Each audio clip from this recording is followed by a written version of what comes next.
All right, good afternoon, everyone. Thank you for coming. My name is Alexandros Pandazis, and I'm a Kevin B. Harrington Student Ambassador and the President of the St. Anselm College Orthodox Christian Fellowship. On behalf of the faculty, staff, and students at the New Hampshire Institute of Politics at St. Anselm College, I would like to welcome you all to the Institute today and to our college. The Orthodox Christian Fellowship, also known as OCF, is the official campus ministry organization of the Assembly of Canonical Orthodox Bishops of the United States of America. OCF strives to guide Orthodox students along the path to Jesus Christ through his church, cultivating a campus community of worship, witness, service, fellowship, and education. The New Hampshire Institute of Politics mission is to educate, engage, and empower citizens of all ages to actively participate in the civic and political life of their communities and to strengthen democracy. The Institute is nonpartisan and does not endorse political issues or candidates. Before we begin our program, I just want to say a few thank yous. First of all, thank you to Ann Kamen in the back, who helped OCF Campus Ministry and the Institute of Politics work together to put together this event, and to Kat, also in the back from Campus Ministry, who is super supportive with OCF, and without her, we wouldn't be as active as we are on campus. So thank you to both of you. Also, a few quick notes to remind you all of. In case of an emergency, there are 3 exits.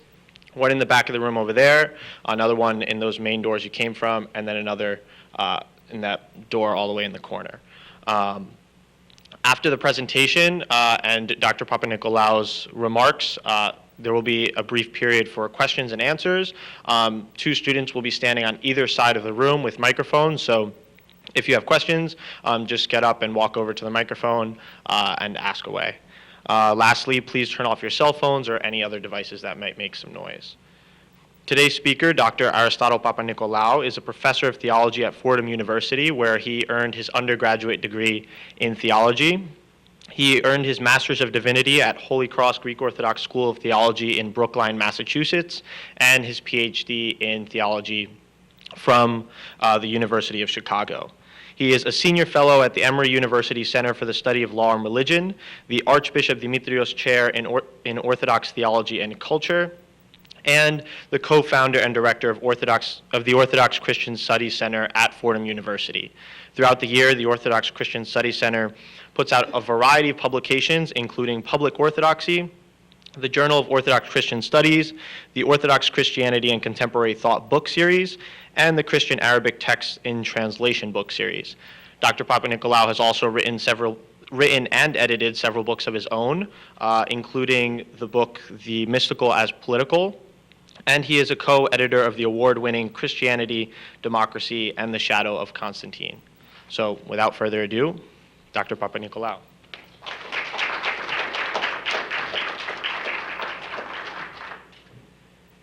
Thank you very much. It's an honor to be here.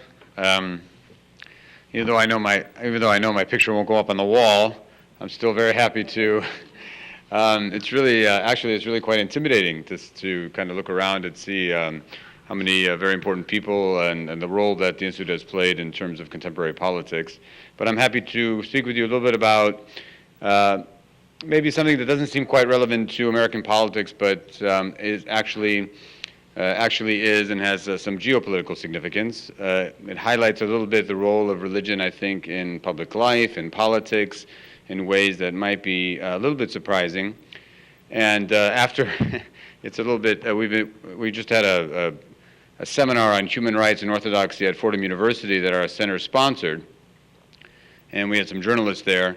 And after discussing a little bit in a group some of the issues that I'm going to raise with you, one of the journalists said, "Oh, we didn't realize that there was a second collusion going on."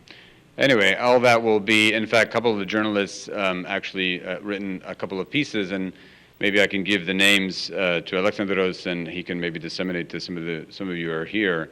And I think that will become a little bit clearer to you after I sort of outline some things in the talk I'm about to give. Okay? So this will be, according to the instructions, this will be about 40 minutes, and then we'll have, I think, plenty of time for chatting. All right. Although my talk today centers on church and politics in Russia, I feel the need to provide a little background on the relation between church and politics in the Orthodox Church throughout its history, which I think is necessary for understanding the situation in Russia today. Russian Orthodoxy itself identifies with the kind of Orthodox Christianity that has ties to the Byzantine Empire. And just to clarify, there are other forms of Christianity that identify as Orthodox, but would not see their relationship to the Byzantine Empire in positive terms, such as the Armenian and Coptic forms of Christianity. As is well known, the so-called Byzantine Empire refers actually to the Roman Empire that was slowly but surely Christianized after the conversion of the Emperor Constantine in the 4th century. There emerged within this Christian Roman Empire an unprecedented relationship between what became the consolidated institutional church and the Roman imperial state. This relationship has often been described by the word sinfonia, which means kind of harmony. And it is meant to convey a separation of powers that cooperates for the good of the Christian Roman Empire. Many people think that within the Christian Roman Empire there existed what is called Caesaropapism, where the emperor takes on the mantle of both secular and religious ruler, but this would be false. The relationship between the church and the imperial government in the 1100-year history of this Christianized Roman Empire is complicated, but it is clear that the church, together with its bishops and monks, had a very strong sense of their own independence and authority. That notwithstanding, it was a Christianized Roman Empire, and the church expected certain things from the imperial government, while the latter expected certain things from the church. But both recognized the legitimate authority of the other as they attempted something like a sinfonia. What was left of the Christian Roman Empire fell in 1453 to the Ottomans, and most of the Orthodox world, in the broadest sense of the term, was under the rule of the Ottoman Empire. The exception was Russia. Christianity in Russia emerged via the Christian Roman Empire, or the Byzantine Empire, and as a result, after the fall, the Russians, in some sense, eventually saw themselves as the inheritors of this Christian Roman Empire. There even developed a tradition of speaking about Moscow as the Third Rome, but there is a debate about the pervasiveness and influence of this tradition. Although the Russians adopted the Sinfonia model, it is fair to say that after Tsar Peter I's reforms in the 18th century, there did emerge a kind of Caesaropapism. I say a kind of Caesaropapism because it was not so much that the Tsar assumed the mantle of both supreme secular and religious leader, but the church did become officially an administrative branch of the Tsarist state and subject to the surveillance and control of the state. As but one example, the Bishop of Moscow was no longer a patriarch, the traditional title, but was in essence demoted to Metropolitan of Moscow. The supreme authority resided with a Holy Synod of bishops and lay people, and which was overseen by a non-clerical official of the state known as the chief procurator. If you read Dostoevsky's novels, you see that popping up quite often. All of this, of course, collapsed with the communist takeover of Russia, where Orthodox Christians were mostly subjected to brutal oppression, even if at times the communist state felt the need to use the church for various purposes. At the point of the communist takeover of Russia, there is a period of great transition in the Orthodox world, constituted primarily by Russia, Bulgaria, Romania, Serbia, Greece, and Middle Eastern and North African churches. The Ottoman Empire crumbled, Greece became independent in the 1820s, but didn't fully kick out the Ottomans from what is now modern-day Greece until the 1920s. At the same time, however, communism would eventually take over most of the Orthodox world after World War II. The next major event in the Orthodox world would, of course, be the fall of communism in the late 1980s and the early 1990s. So I'm taking the time to set up this history because what it reveals is that the Orthodox world, for most of its history, had to negotiate church politics relationships in the context of imperial or totalitarian structures. Put another way, it was only after the fall of communism that the Orthodox churches, for the first time, really had to confront the political option of liberal democracy. Greece did have a constitutional monarchy after World War II, but it was a constitutional monarchy in which the Greek king did insert himself in politics. The Greek king was exiled in late 1960s, and it really only then, after the fall of communism, that the Orthodox churches in these traditional Orthodox countries are confronted with the reality of living without an emperor, especially if one considers the communist dictators as a type of imperial figure. what would emerge is a very ambivalent attitude toward liberal democracy. And that ambivalent attitude takes on a different form in different parts of the Orthodox world. What is really very interesting is that there's not a single Orthodox church in the world today that would reject democratic liberalism. This situation is very much unlike the Roman Catholic situation of the past century, where the debate was really about whether, in fact, the Roman Catholic Church could embrace democratic liberalism, and in particular the reality of church-state separation. It is also what differentiates orthodoxy from the debate within Islam, where the question really is about the compatibility of Islamic beliefs and democratic liberalism. Now, there may be non-Orthodox who raise this question, as Samuel Huntington did, among others, with his famous Clash of Civilizations thesis. But among the Orthodox themselves, the debate seems to be not about the compatibility between democratic liberalism and orthodoxy, but about the role of religion within a democratic polity that affirms liberal values, such as freedom of conscience, freedom of religion, and even in some cases church-state separation, which exists, for example, technically in Russia, but not in Greece. The debate within orthodoxy is over the implication of its core theological principles for the shape of democracy, specifically the role in which Orthodox thought should have in shaping the moral horizon of the public political space. Such a question is being posed in the Orthodox world with a focus specifically on the role of the Church in what I would call the public political space. And this debate takes place specifically in relation to the Church's response to very specific issues, such as the legalization of abortion, of surrogacy, or of gay marriage, or of gay civil unions. It is also taking place in relation to questions of the relation of orthodoxy to national, cultural, and ethnic identity. This question of the role of the Church in the public political space is taking place regardless of the formal church-state relations within a given Orthodox country.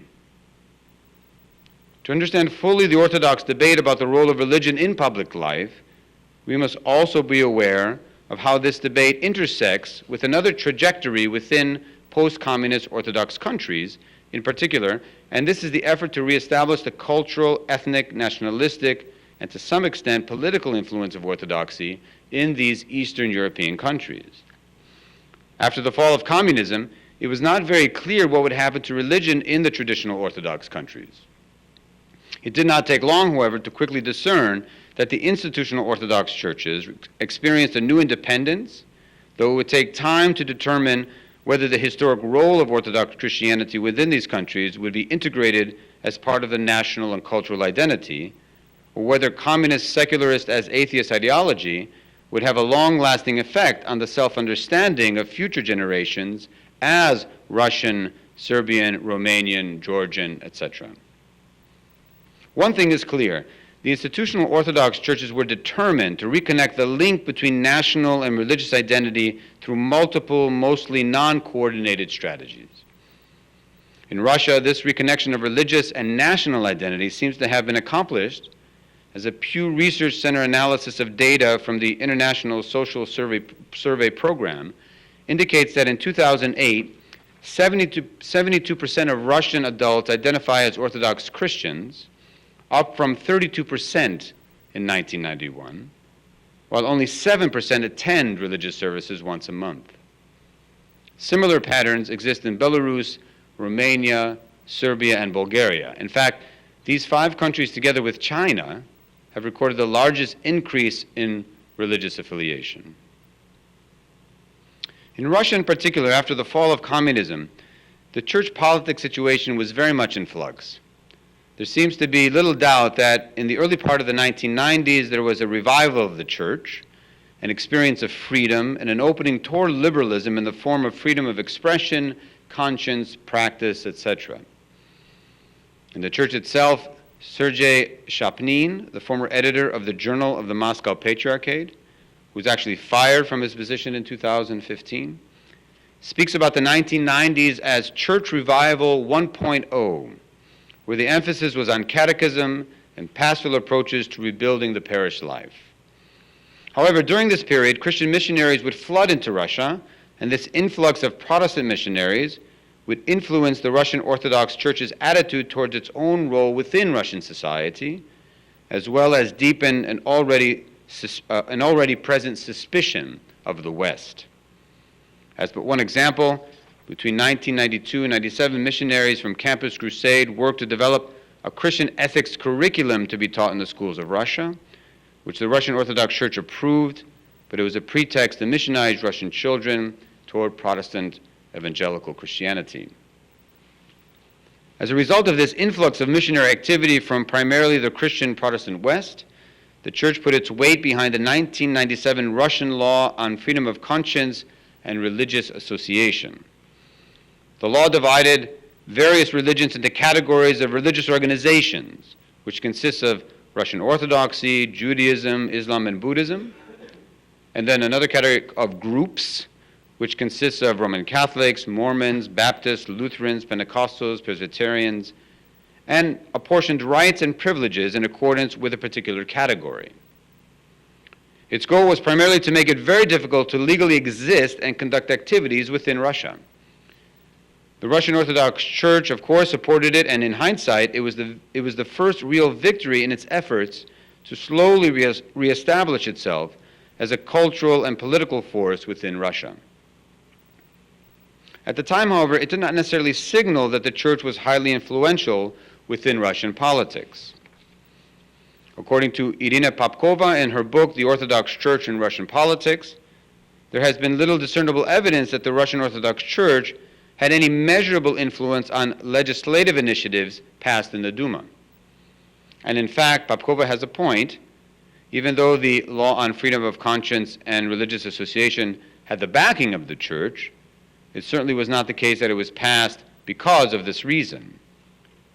Furthermore, in August 2000, the Russian Orthodox Church constructed a comprehensive social document entitled The Orthodox Church and Society, the basis of the social concept of the Russian Orthodox Church, in which it attempts to formulate not simply its own sense of how the Church is to function in relation to Russian society, broadly speaking, but outlines the Church's position on various social issues. Popkova is right to indicate that this document in and of itself had little impact, and there's a study that shows that most Russians never even heard about it. So on the surface, it appears that the Russian Orthodox Church, in spite of its many efforts, has really had a negligible impact on the Russian political sphere. However, both in relation to the religious association law and the social concept, it is clear that the Russian Orthodox Church was attempting to reposition itself as a major player within Russian society, both culturally and politically. In both situations, it appeals to the cultural and historical importance of orthodoxy to Russian identity itself. In the case of the religious association law, its goal was to protect its privileged position in relation to Russian society. In the case of the social concept, it outlined to some extent a plan for extending its influence within Russian society. It may be the case that prior to 2012, the Russian Orthodox Church's direct influence on the Russian political sphere should not be overstated. However, the vision the ROC imagined for itself through the 1997 law on religious association and the social concept started to bear fruit after 2012, a full year after the publication of Popkova's book. The document that becomes important for noticing this shift in the Russian Orthodox Church's influence is the Russian Orthodox Church's basic teaching on human dignity, freedom, and rights, which I will refer to as the DFR, approved in 2008. That the Russian Orthodox Church should devote an entire document to human rights might seem a bit strange, but as we will see, it becomes part of what has been a larger strategy to position Russia over and against the West, meaning Europe and the United States. The DFR, approved by the Bishops' Council of the Moscow Patriarchate in 2008, was the culmination and crystallization of rhetoric that was discernible in Russia since the collapse of the Soviet Union, but especially at the start of the new millennium. This document can be interpreted as a correction to the Declaration on Human Rights and Dignity by the 10th World Council of Russian People, a separate body, which is not an official organization of the Russian Orthodox Church, even if the president is the Patriarch of Moscow, and its seat is at the Danilov Monastery on the premises of the Moscow Patriarchate. In the 2006 Human Rights Declaration, the World Russian People's Council offered an interpretation of human rights based on the link between human dignity and human rights to the concept of morality. Let me explain. In other words, although one's worth was a given, one's dignity is not a given, but a quality acquired by enacting moral principles. The World Russian People's Council was attempting to express an understanding of human rights counter to that of Western liberalism. Human rights are not inherent based on the inherent equal worth of all human beings, and thus cannot be used as a basis for the freedom to commit immoral acts. Predictably, and corresponding to the anti-Western positioning of this document, such immoral acts include especially the freedom of sexual expression, which entails but is not limited to gay marriage. In the 2008 DFR, now the official one by the Russian Orthodox Church, there is no mention of human worth, but the ROC did manage to maintain the link between dignity and morality. Rather than distinguishing between an inherent worth and a dignity that is earned, the ROC distinguishes between a God-given ontological dignity that is inherent to human nature even after the fall, and a dignified life. It is in relation to the notion of a dignified life that the ROC retains the link between morality and dignity that was evident in the 2006 declaration.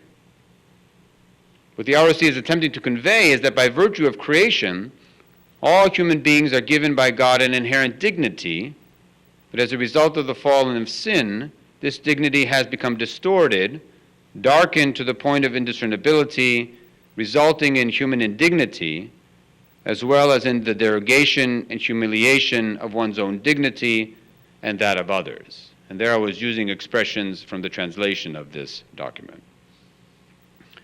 Up to this point, one would not find much that is controversial in the ROC statement about dignity. It recognizes an irreducible worth to all human beings, which sin obfuscates. The challenge is somehow to confront sin so as to embody, make manifest, and reveal a dignity that already exists. Such an interpretation of dignity is a fairly standard adaptation of the image and likeness distinction to a concept, dignity, that actually has no history in the Orthodox tradition until fairly recently. What is original in the DFR is that the ROC offers an interpretation on human rights based on this distinction between inherent dignity and a dignified life. The ROC argues that because dignity is distorted as a result of sin, that obedience to moral principles is the way to restore the dignity inherent to all humans. So this is a quote from the DFR. According to the Orthodox tradition, a human being preserves his God-given dignity and grows in it only if he lives in accordance with moral norms. Between these norms express the primordial and therefore authentic human nature not darkened by sin. Thus, there is a direct link between human dignity and morality. Moreover, the acknowledgement of personal dignity implies the assertion of personal responsibility. The development and implementation of the human rights concept should be harmonized with the norms of morality, with the ethical principle laid down by God in human nature and discernible in the voice of conscience. The voice of conscience, you should notice an appeal to natural law, which is not very common in the Orthodox tradition. So the need for morality for a dignified life means that humans cannot have the right to freely exercise their will in whatever way they choose. The basic point is that whatever is defined as a right cannot sanction immorality. What is unique about the ROC's logic is not so much the use of an anthropological distinction between image and likeness so as to justify a particular regime of governance, but that such a distinction is now translated into the modern language of dignity and human rights. By making such a move, the ROC is attempting to simultaneously affirm and deny Huntington's thesis of a so-called clash of civilizations, by demonstrating that it is not so much against modern liberal notions of human rights and dignity, but against the dominant Western liberal understandings of these concepts. Rights, according to the ROC, should be defined so as not to contradict the human being's duty or responsibility to live a dignified life, or at the very least so as not to encourage human indignity caused by sin. It comes as no surprise, then, that the ROC would seek to deny rights that have, quote, legislative and public support given to various vices, such as sexual lechery and perversions, but also to the worship of profit and violence, abortion, euthanasia, use of human embryos in medicine, experiments changing a person's nature, and the like, end quote. A little more unusual is the ROC's claim that, quote, human rights should not contradict love for one's homeland and neighbors, which the ROC justifies by claiming that the, quote, Orthodox tradition traces patriotism back to the words of Christ the Savior himself. Greater love has no one than this, that he laid down his life for his friends, end quote. At another occasion where I was speaking about this, someone reminded me that this quote was actually used during the Nazi period, the German Nazi sort of period in the 30s and the 40s. So the ROC amplifies by stating that, quote, one's human rights cannot be set against the values and interests of one's homeland, community, and family. The exercise of human rights should not be used to justify any encroachment on religious holy symbols, things, that's a translation, cultural values, and the identity of a nation, end quote. Such rights are excluded because for the ROC, quote, in orthodoxy, there is an immutable conviction that in ordering its life, a society should take into account not only human interests and wishes, but also the divine truth, the eternal moral law given by the Lord and working in the Lord no matter whether the will of particular people or people's communities agree with it or not, end quote. So the ROC is ironically appropriating the modern concepts of human rights and dignity for promoting a political configuration against which human rights and dignity language was meant to protect. It does so by positioning its interpretation of human rights and dignity against, quote, secularized standards of human rights. Although the freedom of conscience is designated as a right, it is relegated to the private sphere as the ROC promotes a public political space infused with the moral principles of Orthodox Christianity, as interpreted by the Russian Orthodox Church, and enforced legislatively by the state. The language of rights and dignity is still used, but within this specific religiously inflected moral horizon. What has formed the basis for a plurality of moralities in the West is being used to define a morally homogeneous space as an identity marker against the West. And according to the ROC, laws against so-called gay propaganda and arrests for blasphemous expressions, such as the Pussy Riot incident, do not violate rights, and thus dignity, since they violate the morality that facilitates a so-called dignified life. Although the ROC is not rejecting human rights discourse, it clearly positions its own interpretation against what it sees as a godless, extreme secularist, individualistic, hedonistic, humanist, anti-religious interpretation of the West. You often see these adjectives in Russian discourse. There is clearly an anti-Westernism that pervades the discourse of the ROC, and it cannot be attributed simply to the continuation of Cold War rhetoric. Anti-Western discourse is pervasive throughout contemporary Orthodox theology in a way that was not evident in the Byzantine period.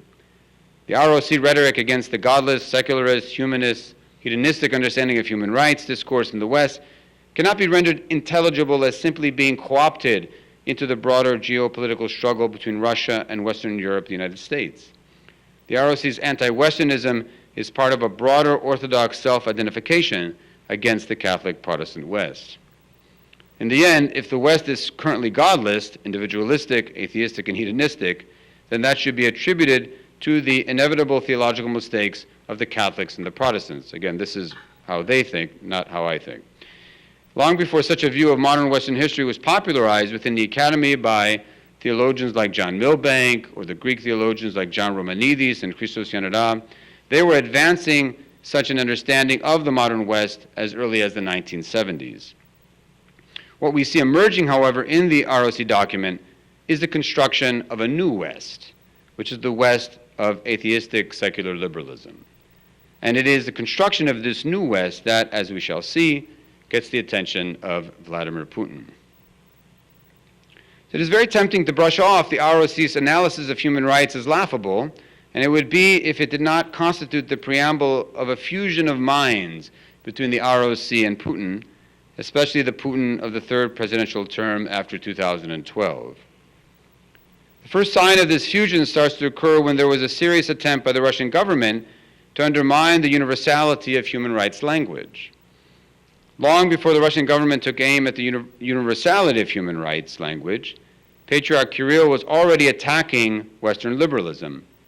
For example, in 1999, at the Joint Russian-Iranian Commission on Islam-Orthodox Dialogue, held in Moscow, Kirill, who was then Metropolitan of Smolensk and Kaliningrad, and the chairman of the Department of External Relations for the Moscow Patriarchate, expressed his unified stance with the president of Iran's Culture and Islamic Relations Organization in protecting traditions against what they perceived as an attack from Western liberal values. Christina Stockel explains that in 2005, the Church's standpoint on human rights shifted from mere rejection to a strategy of acceptance through rejection. This strategy is evident in the analysis that I have just given on the 2008 DFR document. But in 2005, we also see that the Church's strategy was not simply for internal consumption, but was targeted to a wider audience. It was in 2005 that Kirill, still Metropolitan and not yet Patriarch, cited for the first time Article 29 of the Universal Declaration of Human Rights.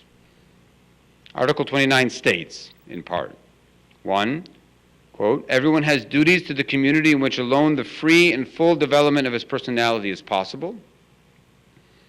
2, in the exercise of his rights and freedoms, everyone shall be subject only to such limitations as are determined by law solely for the purpose of securing due recognition and respect for the rights and freedoms of others, and of meeting the just requirements of morality, public order, and the general welfare in democratic society, end quote. For a very good analysis of this particular document, I recommend a fairly recent book by Sam Moyne from Yale University called Christian Human Rights. And I also recommend his most recent book called Not Enough, which is also on human rights. So according to Stockel, and Christina Stockel is principal investigator of a European Research Council grant, a project called Post-Secular Conflicts, which I encourage you to look up on the web. It has a lot of information, a lot more amplification of some of the things that I'm speaking to you about today. So according to Stockel, the discovery, quote, the discovery of Article 29 had an important effect on the human rights debate in the Russian Orthodox Church because it provided the means through which the Church no longer had to place itself in opposition to a Western individualistic understanding of human rights, but instead might actively present itself as the vanguard of a more original understanding of human rights according to Article 29, an understanding that emphasizes the importance of morality and duties to the community, end quote. This approach would be evident in a speech Kirill gave in Strasbourg in 2006 to UNESCO in 2007, and that Patriarch Alexei gave to the Parliamentary Assembly of the Council of Europe in 2007, and which is clearly evident in the 2008 DFR document. It is in this approach to human rights that one starts to discern a fusion of minds between the ROC and the Russian government that would ultimately develop into a geopolitical strategy, and what could even say the construction of a new ideological divide, a kind of cultural Cold War between East and West. In fact, according to Marcel van Herpen, on September 28, 2007, the coordinated strategy between the ROC and the Russian government is discernible in a speech that the Russian Foreign Minister Lavrov gave before the 62nd session of the UN General Assembly, quote, in which he proposed the setting up of a consultative council of religions in the UN, end quote. A few weeks after, Patriarch Alexei spoke before the Parliamentary Assembly of the Council of Europe and, quote, told the parliamentarians that today there occurs a break between human rights and morality, and this break threatens European civilization, end quote. According to Van Herpen, quote, the next move in this Russian offensive against human rights came on October 2nd, 2009, when the Russian Federation submitted a resolution to the UN Human Rights Council titled Promoting Human Rights and Fundamental Freedoms Through a Better Understanding of Traditional Values of Humankind, end quote. The resolution asked that a workshop be organized, which did eventually take place in October 2010 in Geneva, under the title Traditional Values and Human Rights. Among the participants in this workshop was Igumen Philip, representative of the Moscow Patriarchate in Strasbourg. In his speech at the workshop, Philip had this to say, quote, "It is about time that the ideological monopoly in the sphere of human rights is over. From the point of view of democracy, it is important to provide an opportunity for representatives from different philosophical and moral views to participate in the development of the institution of human rights," end quote. And according to Stockel, quote, "The representative of the Moscow Patriarchate made a call for the inclusion of religious voices into a post-secular type of deliberation over human rights," end quote. After other resolutions and studies, the effort ultimately failed to go any further in the UN Human Rights Council. But the effort is significant because it indicates that Kirill's discovery of Article 29 was not used simply to craft an understanding of the contextuality of human rights for internal Russian consumption, but it became part of a coordinated effort by the ROC and the Russian government to challenge the universality of human rights language, appealing to the traditional values of European civilization, and quite ironically, the right of particular cultures to interpret human rights according to their own traditions. This joint venture between the ROC and the Russian government to influence the geopolitical scene was only just the beginning. The joint venture would pick up steam after 2012 and would ultimately emerge as an ideological tool by which would be carved out a new divide between East and West. The new ideological divide was not about capitalism versus communism, nor was it about democracy versus totalitarianism. It was about a democracy based on traditional values versus a democracy based on liberal, godless, individualistic values. After 2012, the Russians, both the ROC and the Russian government, have partnered to globalize the culture wars and have been working to form alliances with the religious right and the more extreme alt-right in efforts to consolidate an international right and a global right centered primarily around the promotion of traditional values. Anyone who doubts that Putin is using Russia's Orthodox history and theology as a way of carving out a Russian identity against Western liberalism will hopefully be convinced by the picture of Putin at Mount Athos in the Church of the Prototon, and that's the picture I have. Oh, it went down, didn't it? Do we get it back up there? So maybe Alexandros can get it back up. I'm sure you saw it. So this picture of Putin at Mount Athos is a monastic center in Greece. If you go to northern Greece by Thessaloniki, you'll see that it has three peninsulas or three fingers, and on one of them is devoted entirely to monasteries. Unfortunately, women cannot step on this piece of land. And Putin went to the head monastery there, and he sat on a throne, which is normally saved for important religious leaders. What is significant is that in the Russian press, they were sort of narrating or weaving a story that that throne used to be saved or used to be used by Byzantine emperors, but that's false. But what's important is the fact that it was kind of being portrayed in that particular kind of way, again, which is very, very symbolic for thinking about this particular kind of fusion between Russian Orthodoxy, Russian Orthodox Church, and the Russian government. So here, Putin is projecting himself as not against democracy, or in general, let's say, but he, along with other religious and non-religious actors, is just globalizing the American culture wars for the sake of demarcating a stable Russian identity based on the fusion of nationalism and religion. So why the shift in 2012? Russian analysts attribute this development to the protests that occurred after the 2000 elections in Russia. It was after these protests that Putin, in his third presidential term, would start to appeal to populist, nationalistic, patriotic, and conservative religious sentiments. This term would coincide with that of the Russian Orthodox Church, which around 2002 shifted from a church revival focused on revitalizing parishes to a church revival 2.0, according to Chapnin, that would focus on reasserting the cultural and political power of the church in Russian society. The United Nations and Human Rights episode was an example of a coordinated effort through procedural channels, and now the effort is much more ideological and thus much more rhetorical in scope, but one that could impact the political scene, especially in terms of strengthening more extreme forms of right-wing politics. The formula is really very simple. Putin more explicitly started to draw on Orthodox history to define what it means to be Russian. To be Russian meant to embrace this history, which means also to embrace the fact that traditional values has always been a part of the cultural fabric of Russian society. Putin started to define patriotism and nationalism around the fusion of Russian identity and traditional values, which means that the usual enemies of Russia, the US, and Europe, were enemies not because of capitalism, but because they promote values that threaten Russian society. Some have argued that Putin is resurrecting Tsar Nicholas I's slogan of orthodoxy, autocracy, nationality. He sent a clear veiled signal in the 2013 State of the Nation speech when he said, quote, "In many countries today, moral and ethical norms are being reconsidered. National traditions, differences in nation and culture are being erased.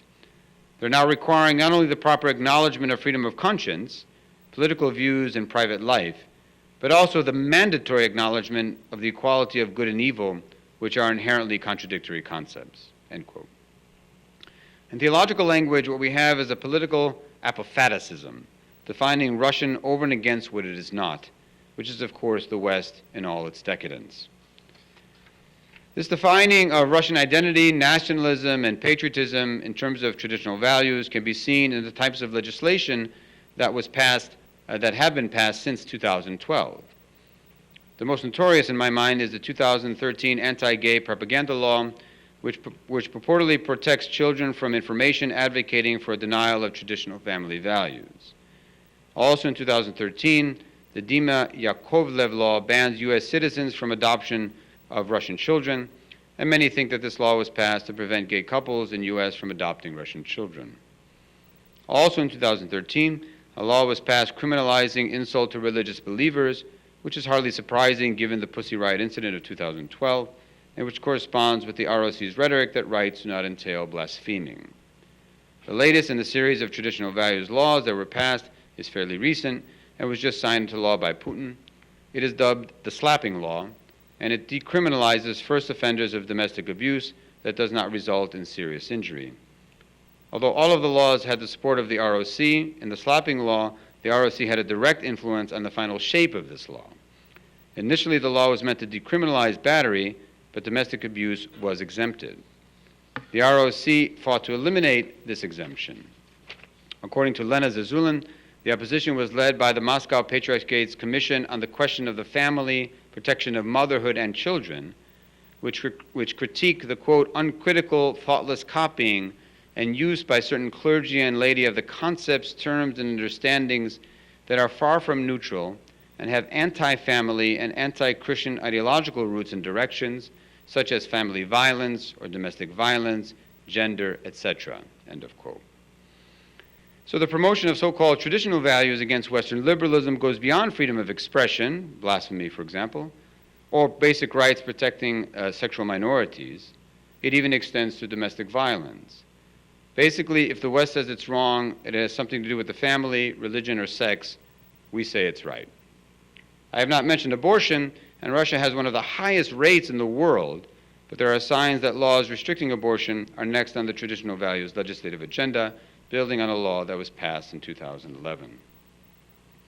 There are many other examples beyond the legislative I can give that indicate how Russian Orthodoxy and the ROC have become important for the global projection of Russianness and the attempt to expand Russian influence. The building of Russian churches around the world funded by the government, the meeting of Pope Francis and Patriarch Kirill in Cuba, the use by Putin of the term Ruski Mir or Russian world to signal a kind of unified Russian culture beyond Russian borders, and was used in part to justify Russian incursions into Crimea and eastern Ukraine. But I will end with the focus still being on traditional values agenda and introduce one last player, American evangelicals. Now, one would think that American evangelicals would want to have nothing to do with the Russian Orthodox Church, especially after the 1997 Russian law on religious association. This law was reaffirmed and strengthened by the 2016 Yarovaya laws, which was billed as an anti-terrorism package, but restricts the activities of Protestant Christians in Russia. In spite of these restrictions, there is strong evidence that American evangelicals see the Russian state, together with the Russian Orthodox Church, as a vehicle for advancing a global traditional values agenda.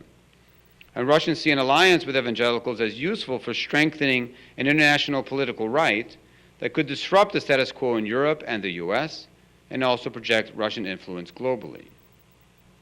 On the American evangelical side, there are clear signs of love for Russia, beginning with Patrick Buchanan, who wrote a 2014 article indicating that God is now on Putin's side.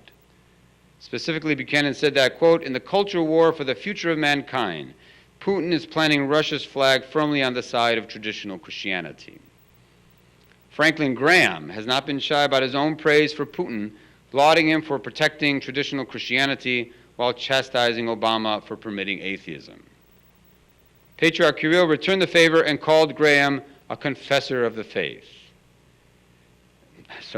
Somewhat related, on a recent visit to Romania by Brad Parsale, Donald Trump's 2020 campaign advisor, Patriarch Daniel of Romania expressed his appreciation for President Trump, noting that he is a defender and promoter of traditional values and moral values, in particular of Christian values.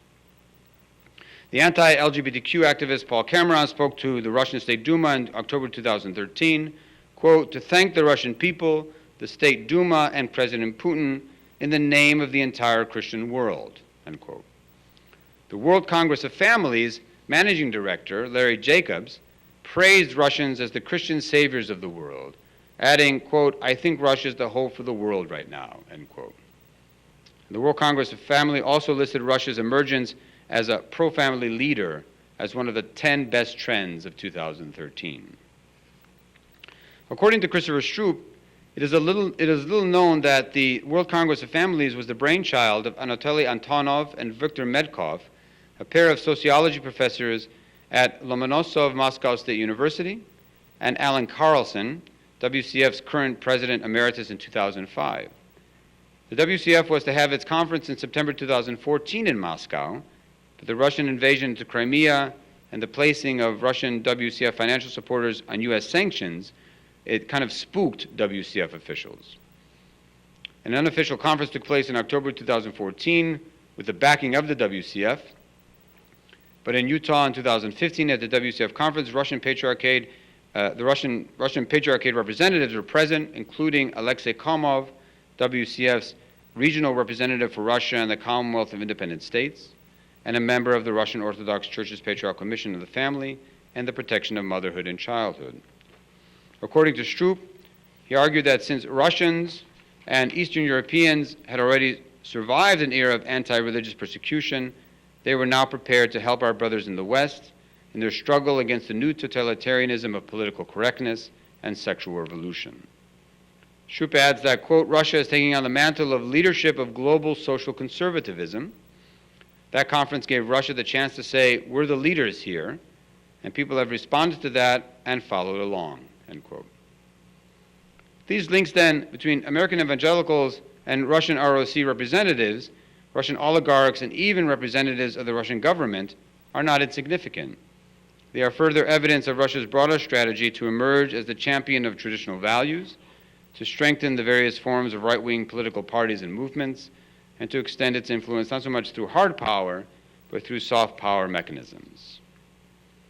So I think I've painted a broad enough picture, but I want to end now with just a few summary points which we could flesh out in the discussion. First, when talking about church and politics in Russia, we see a situation where at one time the Russian church had to advocate for its particular social views. It's almost becoming a given that its social agenda will become part of the legal landscape of Russia, especially if Putin's current ideological vision is one of Russia as the global champion of traditional values. Second, as this global champion of traditional values, it's no surprise then that part of Russia's geopolitical strategy is to promote extreme right-wing groups, anywhere from American white nationalists to France's National Front Party, especially since strengthening of these right-wing parties could disrupt the status quo in the US and Europe. And whereas at one time Russia was afraid of the importation of American evangelicalism into Russia, it is now the case that Russia is actually, in the words of Chris Stroop, exporting the traditional values agenda. In this sense, it makes it even more plausible for Russia to have intervened in elections in some way to promote Donald Trump, not because of some friendship between Putin and Trump, but because part of Trump's base includes American evangelicals and white nationalists who share with Putin and the ROC an agenda against Western liberalism. It is really important to note here that the target is not US or Europe in itself, but what is perceived as dominant liberal ideology. That is why American evangelicals have no problem forming alliances with Russians. Third, under John Kerry, the State Department launched a Religion and Global Affairs Department. Given American evangelical and white nationalist support of Trump, it would not be imprudent to keep an eye on activities of that office under this new administration.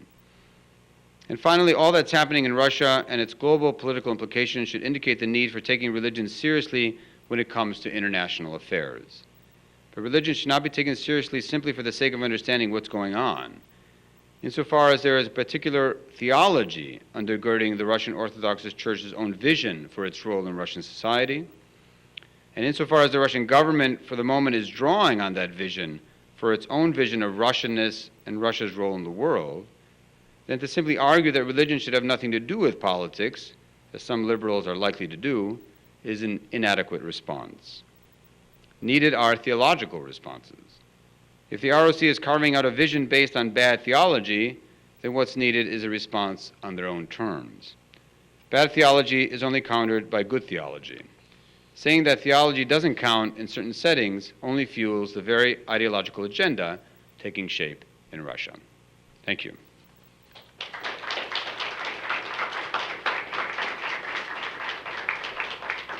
So if anybody has any questions, there'll be students on either side with microphones, so you can just walk up to the microphone and ask your question. We have about 10 minutes or so.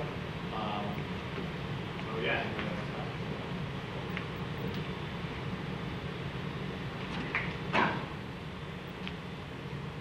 With this new cultural Cold War, as you put it, would you say the Ukrainian Orthodox Church separating from the Russian Church is the Ukrainian way of saying that they wish to be on the Western side? Yeah, it'll be interesting to see what emerges there. It's not clear yet. I mean, I definitely think economically, I think that within Eastern European countries there's a bit of a schizophrenia for the most part. One is that they know economically in terms of standard of living, their future is with Europe. But they do somehow, they do kind of look to Putin and Russia as global leaders in terms of style of life.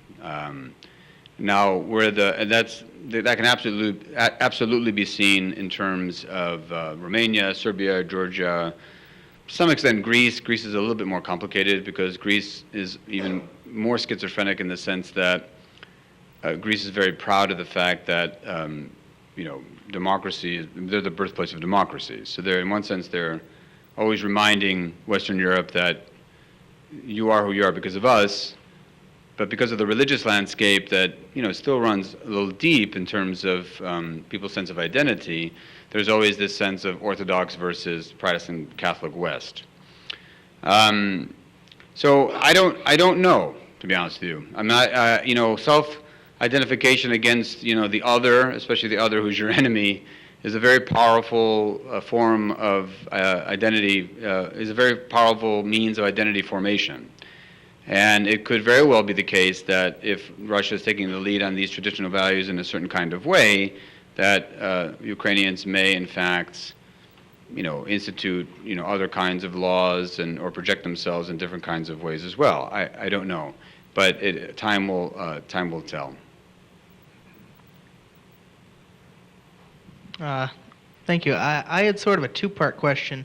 One being two leaders sort of in Eastern Europe, of course, Russia, Vladimir Putin, have made news worldwide and in the United States, but the other one being Hungarian leader Viktor Orban, who has instituted a lot of these same socially conservative, very right-wing reforms that Vladimir Putin has when it comes to religion, sexuality, things like that. I know it's not part of the Russian Orthodox Church, but I would like to know if that's sort of the same sort of Orthodox vision. And also, piggybacking off David's question about Ukraine, they're having their presidential elections right now, Yeah, and the current leader is it's a comedian. a comedian, Yeah. but he's also Jewish, Yeah. which would really sort of complicate the situation. So I just kind of wanted to get your thoughts on both him and also Viktor Orban in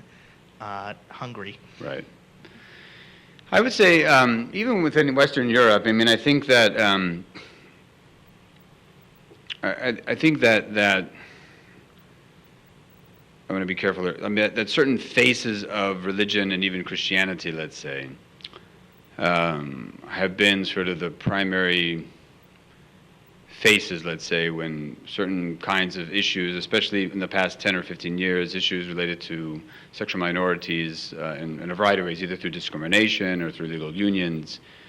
Yeah, I would say that in regard to those particular, it's not so much unique, in regard to those particular issues, it's not so much unique that those bring to the fore certain kinds of arguments, mostly against certain legislative initiatives, let's say within Western Europe and the United States.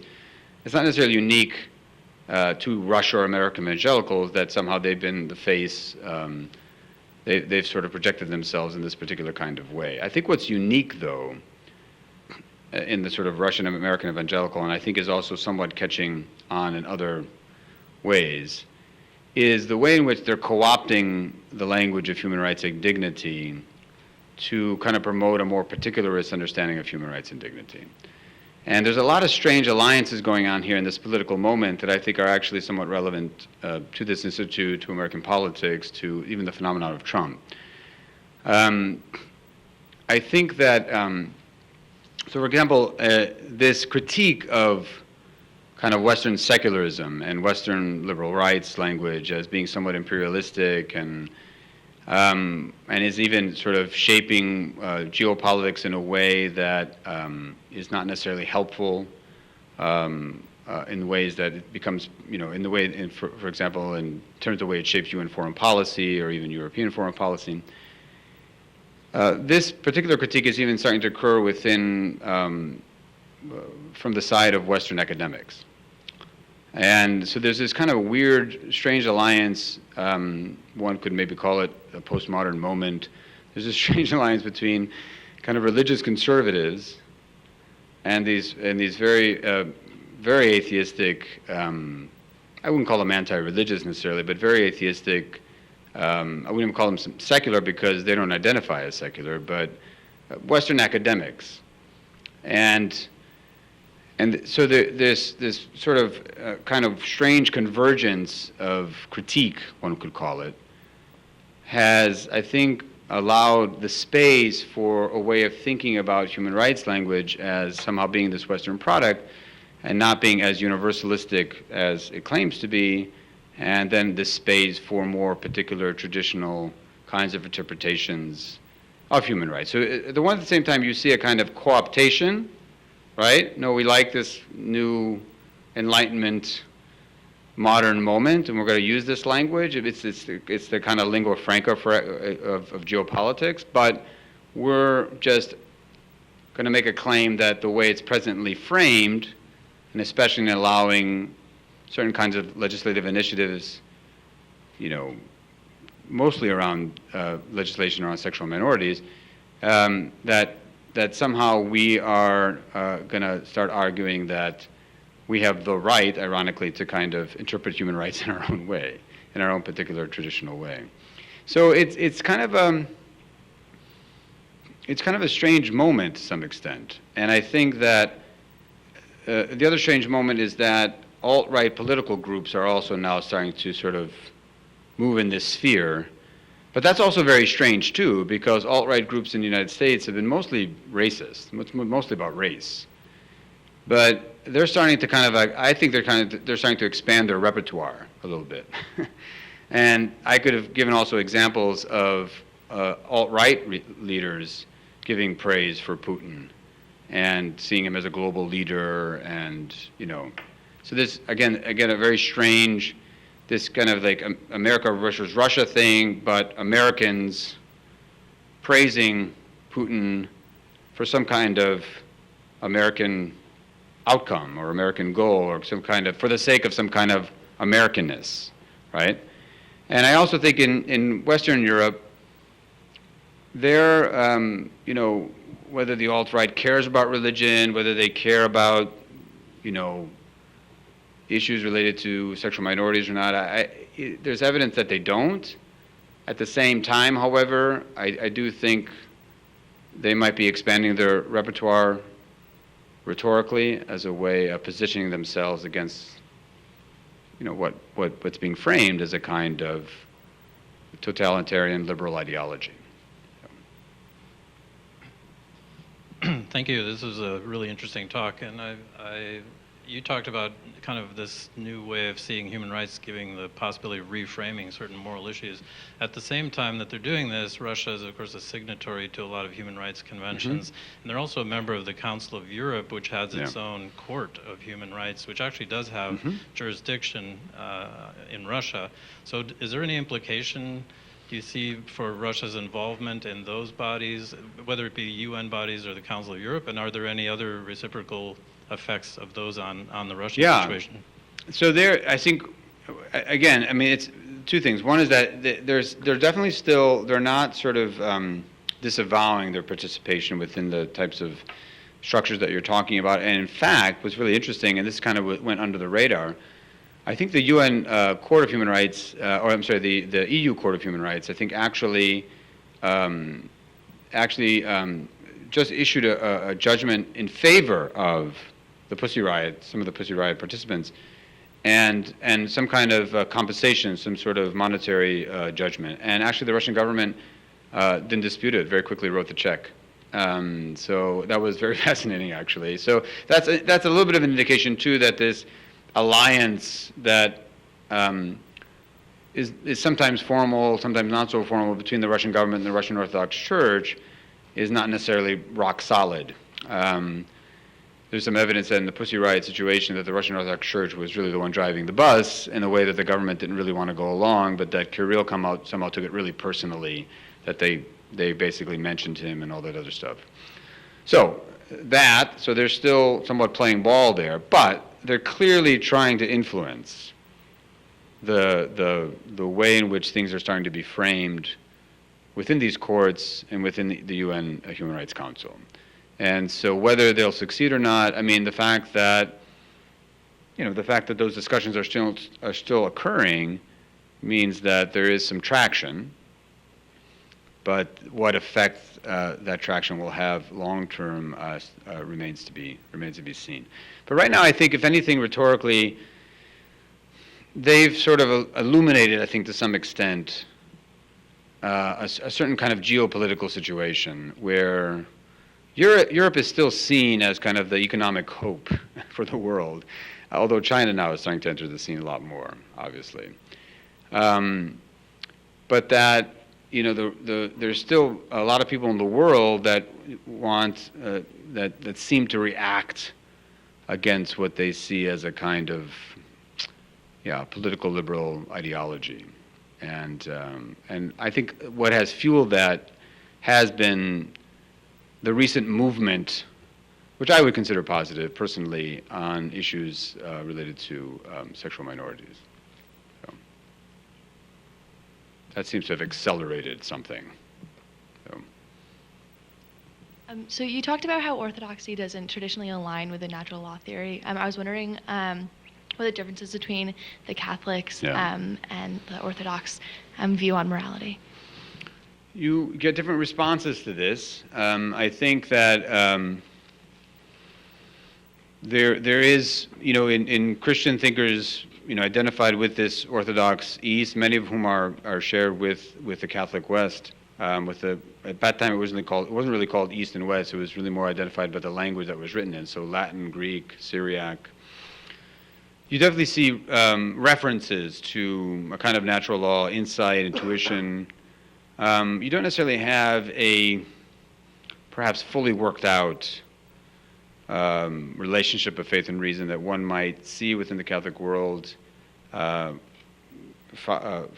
the scholasticism of the Middle Ages and beyond. And within the Catholic world, what I at least know of is that there is even a debate about how to interpret natural law because it took on various permutations after Aquinas and even after the neo-scholastics of the 19th and 20th century and even into today. I think personally one of the best interpreters of natural law within the Catholic tradition is Jean Porter from the University of Notre Dame, but she's not without her detractors. So I would say that there is a developed tradition within the Catholic world which allows to enter the public sphere in such a way that certain claims that are being made aren't because of faith, like God is Trinity, but natural law. So in other words, that these truths would be truths even if Jesus Christ never showed up. And that particular kind of tradition never quite fully developed within the Orthodox East. It could be because it just had a different relationship of faith and reason. It could be because the Ottomans came in the 15th century and the intellectual tradition at that time was pretty much decimated. It could be this then what eventually emerged as this: we identify over and against you. So if you have natural law, we don't. You know, it could be things like that. But what's interesting is that one of the big issues in the United States of the 60s and the 70s, especially after a very famous political philosopher named John Rawls, is that, you know, the idea of like, what role should religion have in public life? And that takes on a very interesting, if you look at that history, it's very, very interesting because I don't think anybody would have really asked that question prior to the 60s, even though in the Enlightenment you have church-state separation, you have this kind of anti-clericalism in France. But at least in the United States, and I think even within Western Europe, even given the anti-clericalism, you know, there was kind of this religiousness, and I think that, you know, religion continued to play a very strong role in public life. In fact, this guy Sam Moyn from Yale argues that the UN Declaration on Human Rights is actually a Christian document. So I think that what we see going on today that's very interesting is that this kind of role of religion in public life, this was a heavy debate 70s, 80s, 90s by political philosophers and theologians, and that debate, at least at that level, was won on the side that religion should have a role in public political space. There's a very famous philosopher named Jeffrey Stout at Princeton who has a great book called Democracy and Tradition. And he argues that, and he's an atheist, he argues that if religion doesn't have a role in public life, then it's not a democracy. So I think we're at this moment now, this interesting moment where you don't really have to draw on natural law arguments to have a role in public life, right? You can kind of stick to your sort of particular religious convictions. At the same time, no one has actually kind of figured out how exactly that cashes out into the legislative process. And I think these are a little bit of the growing pains that we're going through now as religion kind of, reemerges, never really went away, but sort of reemerges in a new way in terms of the public political landscape.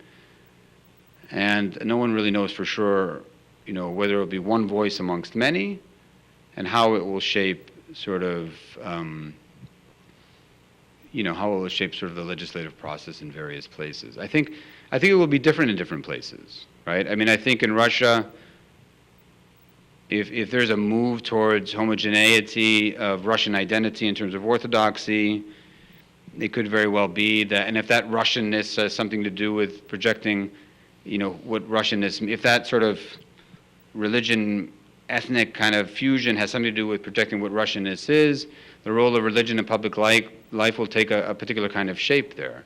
In Greece, what's very fascinating is that the church is a very powerful institution, yet it doesn't get everything it wants legislatively. It doesn't. It depends on the government, it depends on the people. Not everybody really wants legislatively what the church wants legislatively. And in this country, religious groups bring to the fore various issues, perhaps that may not have come up if it weren't for religious voice, but, when it comes down to the legislative process, no one refers to the Bible. So the way the kind of religion plays this kind of public role, I think, will be differently. The real issue, though, is, what does human rights mean? I mean, if they're meant to have this kind of universalistic if they're meant to have this kind of universalistic impact, in other words, that somehow that there are just certain things about being human that should be protected,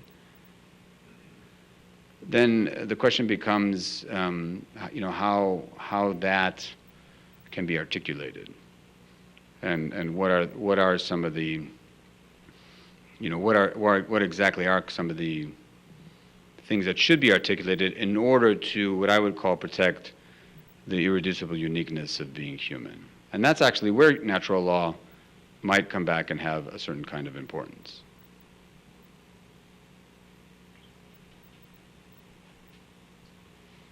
Yeah, Professor, just to switch it a little bit from theology and political concerns to babies.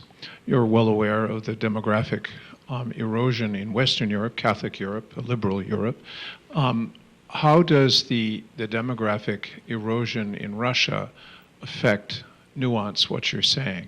Because there are many people who say within a generation, people in Western Europe will wake up in a Muslim country. Yeah.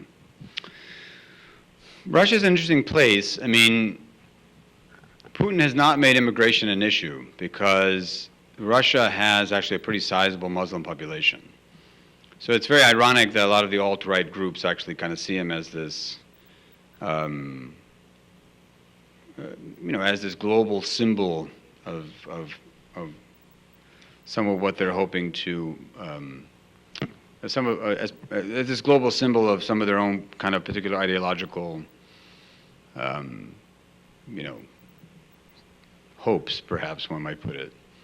But Putin, in his speeches, never refers to race, never refers to immigration, and actually always tries to speak about Russia as a kind of multicultural space. From what I know, I mean, there's not sort of an influx in such a way that somehow Russianness is being threatened. In fact, it's just the opposite. I think that after the 1990s, after the fall of communism, I think it wasn't really clear whether to be Russian would have anything to do with Orthodoxy, because you had at least 2-3 generations of actually aggressively trying to de-link those two things. But now it's very, very clear that, at least from the statistics, that to be Russian, even if you don't go or you don't believe or you don't know anything about it, to be Russian has something to do with being Orthodox. And that's not necessarily so uncommon, at least within Southern Europe, like in Greece and in Italy. Because in Greece, it's very common to have a Greek Orthodox atheist, because to be Greek is to be Orthodox.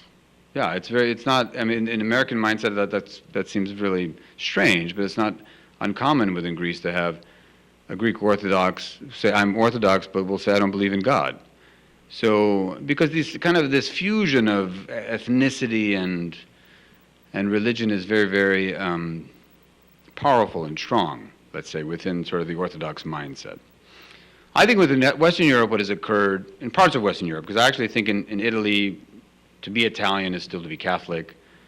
I still kind of think that's the way it is in Spain, but I'm on less certain ground there.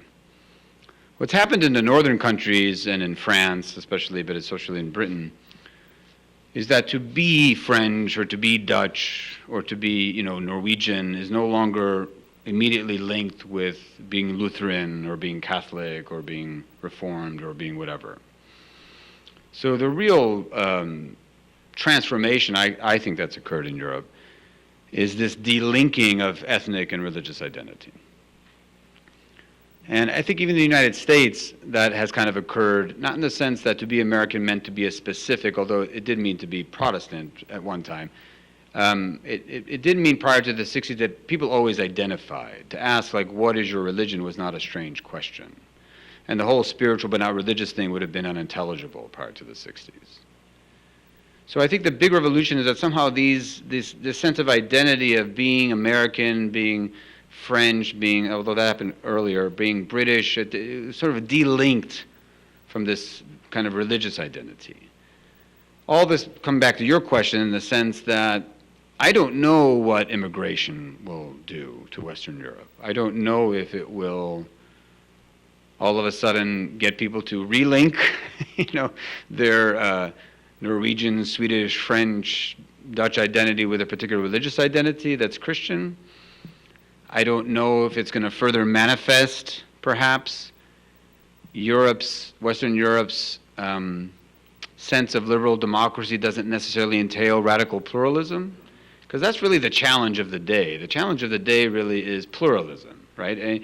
I mean, it is true that Western Europe has developed a strong tradition of liberal democracy, but it was primarily homogeneous. The other part of that, Professor, as you I'm sure know, is let's absent the question of immigration. It's a question of birth rate and replacement rate. Yeah. Yeah, I mean, I think that this gets back to the role. To some extent, this gets to the issue of the role of religion in public life, because it could. I don't know how the demographics will go. Right now, if the demographics go within 50 years or 100 years, that all of a sudden Western Europe has more Muslims than Europeans of Christian descent, let's say, because they won't necessarily identify themselves as Christian, but Europeans of Christian descent, then that will run up against a very strong a very strong history and tradition of Western European liberal democracy. And so I don't know what will happen there. It could very well be that those immigrants will adapt to that very strong tradition, which has definitely been the case within the United States. I mean, within the United States, this I'm spiritual but not religious thing is not for nothing. It's generations ultimately adapting to choice, basically, that I don't necessarily have to identify. You know, if my grandmother grew up in a Greek village in 1920s in Greece, I mean, to ask her what your religion is would have been an unintelligible question to her. She would have thought it as strange. She wouldn't even made sense of I'm spiritual but not religious. But the fact that that has emerged as a question, again, what that really shows is that what has emerged is this space of pluralism. And so I think that, you know, I think that this immigration, will complicate the question of pluralism. And it could very well be that those immigrants will come into a space where whatever traditions they brought, as they encounter this space of pluralism, we might actually see the kind of movement, let's say, that we've seen in the United States, where people just sort of, in their minds, realize that they don't necessarily have to be this way. They have choice, and they could be this way if they want to, but they don't necessarily have to be this way. So only time will tell. I don't think, however, that the tradition of liberal democracy within Western Europe is going to be threatened. That's my prediction, but I can't say for sure. All right, thank you everyone so much for coming, for all the questions at the end. And especially thank you for that. Wow, this is a small thing. Oh, it's very nice. Thank you. Yeah. Thank you for coming, and thanks everybody. I was very happy to be here. Thank you for your questions, and thank you for your attention.